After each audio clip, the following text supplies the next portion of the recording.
Hi, attorneys and law firm marketing people. How to grow your practice, event prep, participation, and follow-up. Super key as far as growing your practice. We're going to look at that for a moment. So this is that session on how to grow your legal practice. We're going to spend maybe 5-6 minutes on this. I do an entire hour with firms on events. So we're going to try to really condense this and just give you some key points here. I do these business development tips for you on my YouTube channel. Lawyers tell me, hey, they never taught me how to grow my legal practice when I was in law school. I'd like to make more money without stress and have a life. I know because I've been there. So that's what I'm doing with these sessions with you. Down below, you're going to see there's an ebook in the comments or in the description down below. It's a free ebook, over 35 pages on how to grow your legal practice. Download that. I think it'll be really helpful for you. It's free. Okay, so back to events, right? How to prepare and participate and follow up. And you see the time breakdown that I have here really makes sense. If you're really in tune with business development, you understand the importance of attending conferences, seminars, conventions, meetings. It could be the quarterly meeting of the New York Bankers Association or the Florida Home Builders Association or some of those trade and industry group things that you go to. Or it's the bar annual conference that you're going to. Regardless, preparing before you go, being active while you're there, and then follow up is really going to make this a much more meaningful business development activity. So when you're getting ready to go, here are some of the things you might think about. Being intentional, right? Using your time effectively, making appointments in advance. I think that goes along with what we're going to look at here in a moment. Like if there's an app for the conference, if it's a big enough conference, gosh, it's so great to connect through that app and see where all the breaks are. Jotting notes down about people right then when you meet them, either in your notes on your phone or on the back of their card or whatever works for you. But I know I'm bad about saying, oh, when I get back, I need to remember that this person graduated from Cornell, or whatever it was that came up during our 3 to 5 minute conversation. So I've gotten better about making notes in real time because I have a propensity for not remembering as well as I think I do. Making it easy to connect when you're at the event. I'm going to show you just one simple thing for LinkedIn, and then reporting progress at the event afterwards and how the more meaningful people that you met turned into potential relationships, turned into potential clients or referral sources. It's really cool when you're doing your annual budget or you're reporting to the comp committee, or if you're a smaller firm or a solo, you're reporting with the people that you work with or your other partners. Hey, these are the 3 events that I went to. Here's how I prepped. Here's what I did when I was there. And here's what my follow-up looks like. And because of this, here are these new contacts, these new inbound referrals, these new clients. It's really amazing to see how few attorneys do that and how welcome that is when you are reviewing your year and getting ready for the next one and asking for maybe even more money for events and sponsorships. So prior to the event, do you know people that you want to connect with? Make those communications prior to the event. Can you get a list of attendees? Depends on the event. Sometimes the ABA is really tight-fisted with attendees. Others sometimes with a week to go, like many times it's on the app for the event. Can you make meetings 2 a day while you're there for that 2.5 days or day and a half or day, whatever it is?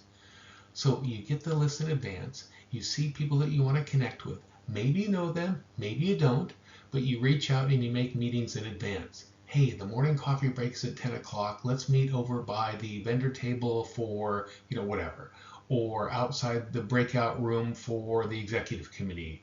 Somehow setting up in advance to meet people. And then making connections for people you know. You might see, hey, I know this in-house counsel is going to be there, and I think it'd be interesting for them to meet this attorney who does work in this area. I know them well. Maybe I can have the three of us have a quick coffee or have the lunch together. Are there ways that you can make connections for people, help them with their creating their networks?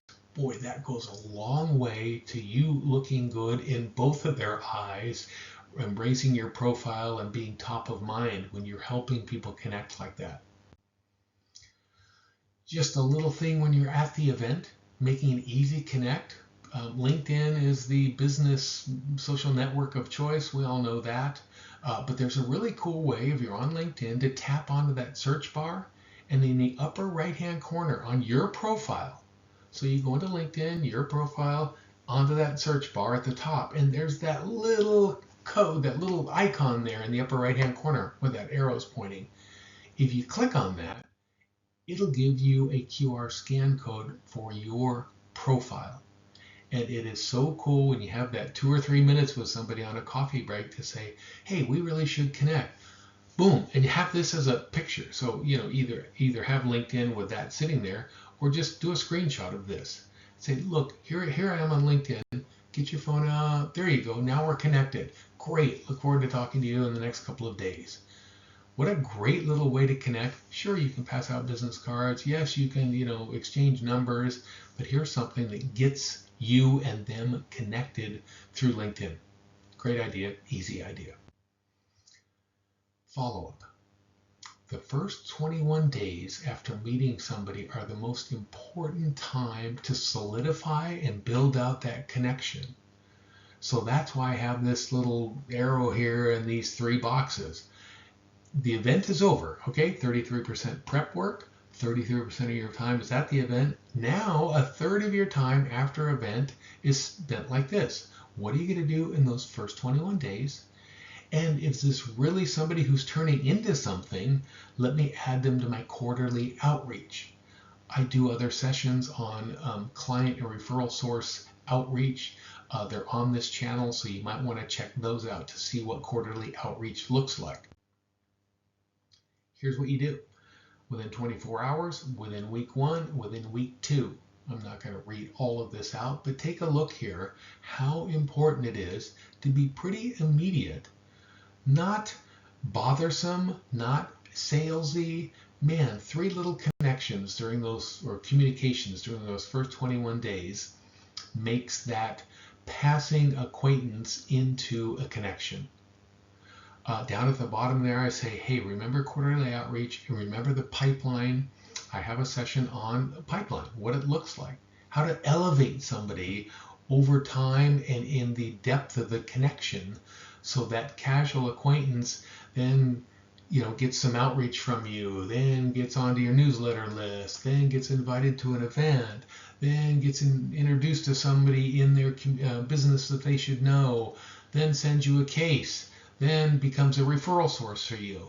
There's a whole process for how that works, and it's in the session I do on pipeline. So remember that when you're meeting people you've never met before, it's okay. There's a process to move that along.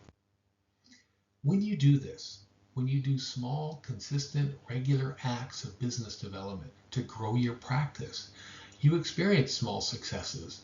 It gets you interested in doing more. You procrastinate less. So you put more effort into, hey, the next event I go to, let me replicate that process. It worked really well.